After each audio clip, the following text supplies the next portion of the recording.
السلام علیکم سامعین، 26 ذوالحجہ اور 3 جولائی ہے۔ خبر کا عنوان ہے لکھنؤ تبلیغ جماعت کے مرکز کے اہم ذمہ دار کا انتقال، انا للہ و انا الیہ راجعون۔ خبر کے لیے وہیں سے سید احمد صاحب مرحبا منزل سہیا فیض آباد سے ہمارا رابطہ ہے۔ سید احمد صاحب بتا رہے ہیں کہ لکھنؤ مرکز امین آباد کے شورا کے ساتھیوں میں سے اختر قیوم صاحب کا ابھی کچھ دیر پہلے انتقال ہو گیا ہے، انا للہ و انا الیہ راجعون۔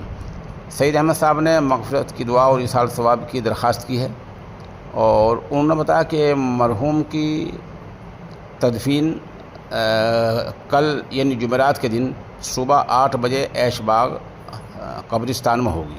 مرحوم کی عمر تقریباً 84 سال تھی، اور 17 سال کی عمر میں ہی وہ تبلیغی جماعت میں لگ گئے تھے، اور ایک سفر انہوں نے بیرون کا بھی کیا ہے۔ وہ مولانا عبید اللہ بلیابی رحمۃ اللہ علیہ کے قرابت داروں میں سے ایک تھے، اور بہت ذمہ داری سے اپنا کام نبھاتے تھے۔